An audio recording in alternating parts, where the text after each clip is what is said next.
नमस्कार, मैं रचना शर्मा चढ़ती कला टाइम टीवी देख रहे हैं सभी दर्शकों का स्वागत करती हूं। आप देख रहे हैं हरियाणा के समाचार। समाचारों की शुरुआत से पहले एक नजर आज की मुख्य सुर्खियों पर।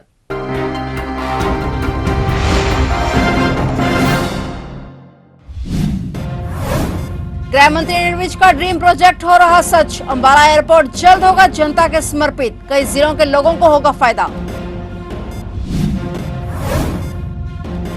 सेफ फ्लाइंग की बड़ी कार्रवाई। करनाल में पकड़े गए 4 बांग्लादेशी अवैध रूप से फैक्ट्री में कर रहे थे काम। हरियाणा में कोहरे का प्रकोप जारी। कड़कड़ाती ठंड से ठिठुरे लोग, जीवन हुआ अस्त व्यस्त।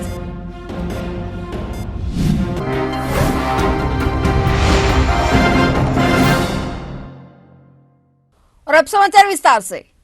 अंबाला एयरपोर्ट जनता को समर्पित करने के लिए जिस प्रकार से उड्डयन विभाग और प्रदेश के गृह एवं स्वास्थ्य मंत्री प्रयासरत हैं, इससे यह संभावनाएं लगाई जा रही हैं कि अंबाला एयरपोर्ट से जल्द ही फ्लाइट शुरू हो जाएगी। इसके लिए एमओयू होने को लेकर भी विभाग लगातार प्रयासरत है। प्रदेश के गृह एवं स्वास्थ्य मंत्री का यह ड्रीम प्रोजेक्ट मई महीने में पूरा हो जाएगा। बता दें कि गृह मंत्री के प्रयासों से अंबाला में शुरू होने वाले इस एयरपोर्ट का नाम अंबा एयरपोर्ट अंबाला छावनी होगा। इसके लिए स्वयं अनिल विज ने प्रदेश के मुख्यमंत्री को पत्र लिखकर इसके लिए आवेदन किया था। शुरू होने वाले अंबाला के डोमेस्टिक एयरपोर्ट का नाम स्थानीय विधायक एवं प्रदेश के गृह स्वास्थ्य मंत्री अनिल विज अंबा एयरपोर्ट अंबाला छावनी रखना चाहते हैं, जिसके लिए उन्होंने मुख्यमंत्री को पत्र लिखकर प्रस्ताव भेजा था। गृह मंत्री अनिल विज की भरपूर कोशिशों के फलस्वरूप यहां बना डोमेस्टिक एयरपोर्ट जल्द ही लोगों को सेवाएं देने लगेगा। अलायंस एयर से हुए अनुबंध से अंबाला से आगरा, बनारस और श्रीनगर के लिए उड़ानें शुरू होंगी। शुरुआत में यात्रा की शुरुआत ATR 42 विमान से होगी।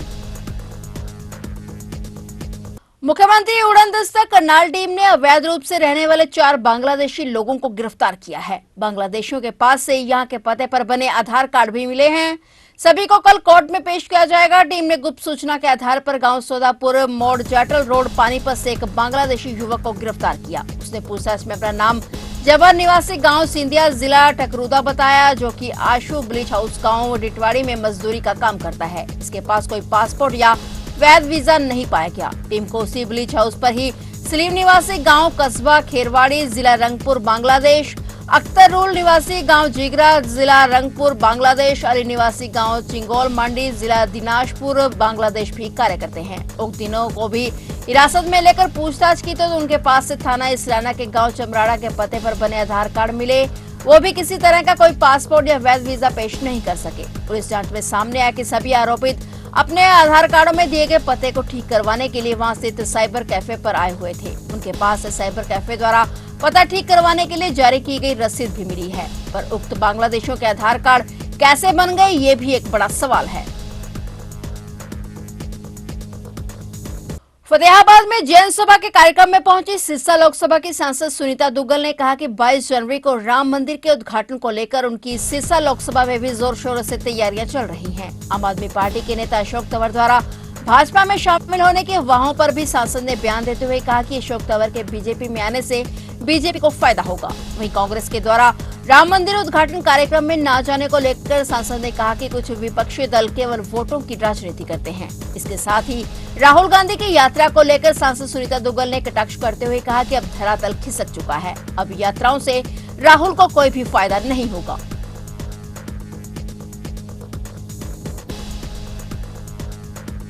मुझे लगता है कि 500 वर्ष का इंतज़ार जो है ये ख़त्म हुआ है और उसके तहत ना केवल हिंदुस्तान में बल्कि पूरी दुनिया के अंदर जो है एक ज़बरदस्त जो सनातन धर्म के हमारे सभी बंधुजन हैं उनके अंदर एक जोश है, उत्साह है। अभी पिछले दिनों पता लगा कि यूएस के अंदर जो है कम से कम भी 500 से भी ज़्यादा गाड़ियों का रैला जो है वो निकला 5 किलोमीटर दूर तक जो है। और इस तरह से आप देखिए कि हर जगह पर ज़बरदस्त उत्साह है, तो सिरसा में भी उसी तरह से ही बहुत ज़बरदस्त उत्साह है। हम सब लोग जो हैं 22 तारीख को भिन्न भिन्न जो भी हमारे मंदिर हैं उनके साफ़ सफाई में तो हम लोग माननीय प्रधानमंत्री नरेंद्र मोदी जी के नेतृत्व में जुटे ही हुए हैं सभी मंदिरों के। लेकिन 22 तारीख को सभी जितने भी मंदिर हैं उसमें दीप प्रज्वलित किया जाएगा और इसके साथ साथ जो उद्घाटन समारोह होगा उसका हम लाइव टेलीकास्ट वहाँ से देखेंगे और खूब भजन कीर्तन जो है और वो दिन किया जाएगा। ये जो है इसको मानते हैं, इसमें गलत क्या है? बल्कि मुझे तो ये समझ में नहीं आता कि इसमें बजाय उसके अंदर शामिल होने के बजाय उस खुशी में सभी भारतवासियों का साथ देने के वो लोग जो हैं इससे बाइकआउट कर रहे हैं, वो नहीं आ रहे हैं, तो इसका मैसेज जो है सब जाता है, सब जनता इस बात को सब समझती है कि उनको किस तरह से सिर्फ वोट बैंक की राजनीति करनी है। और मुझे लगता है इन सब बातों का जवाब जो है आने वाले समय में जनता अपने आप दे देगी। राहुल गांधी देखिए, ऐसा है कि आज जो है वो धरातल पर बिल्कुल कांग्रेस पार्टी खत्म हो चुकी है, तो कहीं ना कहीं वो धरातल को तलाशने के लिए कुछ ना कुछ तो देखिए किसी राजनीतिक पार्टी को करना ही होता है। तो इसलिए वो सोच रहे हैं, क्योंकि एक और भी चीज़ है कि अगर आपको राजनीति में आना है, अगर आपको सेवा भाव से राजनीति करनी है, तो आपको धरातल के ऊपर ज़रूर उतरना पड़ेगा। जो काम उन्होंने पहले नहीं किया अब वो करने की कोशिश कर रहे हैं, लेकिन अब धरातल खिसक चुका है उनके पाँव के नीचे से। तो इसलिए मुझे नहीं लगता कि इस तरह की यात्रा का कहीं कोई किसी तरह का लाभ उनको मिलेगा। हरियाणा में कोहरे का प्रकोप लगातार बना हुआ है। हरियाणा में घने कोहरे और ठंड को लेकर जहां मौसम विभाग ने अलर्ट जारी किया है, वहीं सुबह से ही क्षेत्र में कोहरे के साथ साथ कड़कड़ाती ठंड में लोग ठिठुरते नजर आए। चरखी दादरी में तो पारा 4 डिग्री सेल्सियस तक पहुंचकर आग जलाकर लोग ठंड से बचने का प्रयास करते हुए दिखे। कोहरा और ठंड से जीवन अस्त व्यस्त हो गया है। बाजारों में पहले की अपेक्षा काफी कम भीड़ दिखाई दे रही है। बता दें कि मौसम विभाग द्वारा हरियाणा के साथ साथ चरखी दादरी क्षेत्र में भी पहले की अपेक्षा ज्यादा ठंड और कोहरा का अलर्ट जारी किया गया है। सुबह से पड़ रहे कोहरे के बीच वाहन चालकों को खासी परेशानियों का सामना करना पड़ रहा है। विजिबिलिटी बहुत कम होने से वाहन भी रेंग रेंग कर चल रहे हैं। स्कूलों में जाने वाले बच्चों को भी ठंड में ठिठुरते देखा गया। सुबह में तापमान में बदलाव के साथ ही सुबह के समय घना कोहरा छाया हुआ है।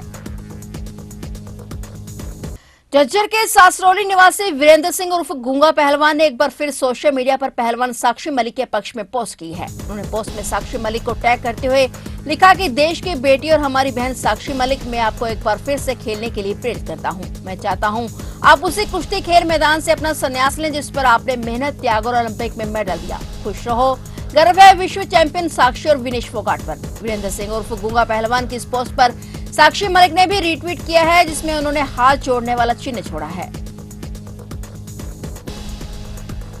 संगोहा गांव में एक हफ्ते पहले वारदात हुई थी, जिसमें पुलिस ने अब हत्या करने वाले व्यक्ति और सबूत मिटाने में उसकी मदद करने वाली पत्नी को भी गिरफ्तार कर लिया है। एक सप्ताह पहले हुई पहलवान की मौत के मामले में पुलिस ने नया खुलासा किया है। जानकारी के अनुसार संगोहा गांव स्थित घर में कृष्ण पहलवान और महिला के पति के बीच किसी बात को लेकर कहासुनी हुई, जिसके बाद पति भड़क गया और उसने डंडे से पत्नी के प्रेमी के सिर में वार कर दिया। बाद में जब पता चला कि उसकी मौत हो गई, प्रेमिका दंपति ने सबूत मिटाने का प्रयास किया। इसके बाद महिला मौके से फरार हो गई थी। पुलिस ने मोबाइल की लोकेशन के आधार पर उसे अंबाला रेलवे स्टेशन से गिरफ्तार कर लिया था। पति को भी पुलिस ने गिरफ्तार कर लिया है। भिवानी में जन स्वास्थ्य अभियांत्रिकी विभाग में जेई पर पत्नी के सिर में तेजधार हथियार से हमला कर हत्या कर फरार होने का आरोप लगा है। वारदात की जानकारी डायल 112 पर पुलिस को मिली, जिसके बाद लोहारू डीएसपी की टीम मौके पर पहुंची। वहीं वारदात स्थल से हत्या से जुड़े सबूत जुटाने के लिए फोरेंसिक एक्सपर्ट टीम भी पहुंची हुई है। मृतक महिला की पहचान 25 वर्षीय प्रवीण के रूप में हुई है। जेई अपनी पत्नी के साथ डिंगावा गमंडी में बाडड़ा रोड स्थित एक मकान में किराए पर रहता था। वारदात की जानकारी मृतका के परिजनों को दे दी गई है। जेई के दस्तावेजों में उसका स्थायी पता लोहारू कस्बा का है। फिलहाल डीएसपी लोहारू और फोरेंसिक एक्सपर्ट की टीम हत्या की जांच में जुटी हुई है। मृतका के परिजनों के आने के बाद ही इस संबंध में आगे की कार्रवाई की जाएगी। द पटवार एंड कानूनगो एसोसिएशन हरियाणा के आह्वान पर 3 जनवरी से सांकेतिक हड़ताल पर बैठे जिले के 75 पटवारी कानूनगों ने हड़ताल आज भी जारी रखी। यह हड़ताल 16 जनवरी तक चलाने का निर्णय लिया गया था। इसके बाद एसोसिएशन आगामी रणनीति पर काम करेगी। हड़ताल को राजनीतिक दलों और ट्रेड यूनियनों का समर्थन भी मिल रहा है। एसोसिएशन का कहना है कि जब सरकार ने पिछले साल 23 जनवरी 2023 को पटवारी का पे ग्रेड बढ़ाते हुए 32,100 रुपए कर दिया था, तब नोटिफिकेशन भी जारी कर दिया था। अब उसको तोड़ मड़ोड़ पर 2016 की बजाय 2023 से लागू कर दिया, जिसे लेकर पटवारी और कानूनगो में नाराजगी है। स्वाइन फ्लू ने फतेहाबाद में भी दस्तक दे दी है। कनाडा से आया भट्टू क्षेत्र के गांव का निवासी 22 वर्षीय युवक स्वाइन फ्लू का संक्रमित मिला है। तबीयत खराब होने पर उसे हिसार के निजी अस्पताल में दाखिल करवाया गया था। वहां पर जांच के दौरान स्वाइन फ्लू संक्रमित होने की पुष्टि हुई। हिसार के स्वास्थ्य विभाग ने फतेहाबाद के सिविल सर्जन कार्यालय को सूचना दी है। यहाँ की विभागीय टीम अब मरीज के घर और आसपास के क्षेत्र में सर्वेक्षण करेगी। अगर इस दौरान किसी में स्वाइन फ्लू के लक्षण मिलेंगे तो उनके भी सैंपल लिए जाएंगे। अधिकारियों के अनुसार युवक की हालत ठीक है। वह 8 जनवरी को कनाडा से आया था और खांसी, जुकाम और स्वाइन फ्लू के लक्षण मिलने पर हिसार के निजी अस्पताल में सैंपल लिए गए थे। जिले में स्वाइन फ्लू का यह पहला मामला है।